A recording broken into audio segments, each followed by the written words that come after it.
I hit this issue today, and here is the quick fix that solved it. If you're looking to check your payment history on Toptal, follow these simple steps. Step 1. Log into your Toptal account. Start by visiting the Toptal website and logging into your account using your credentials. Step 2. Navigate to the dashboard.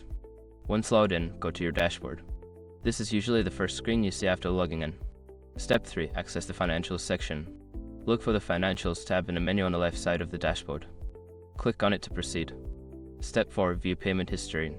In the Financials section, you'll find an option labeled Payment History. Click on this to view your past payments. Step 5. Filter or download your history. You can filter your payment history by date or download it as a CSV file for your records.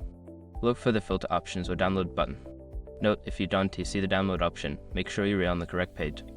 I hope this helps you easily find your payment history on Toptal. If you have any questions, feel free to ask.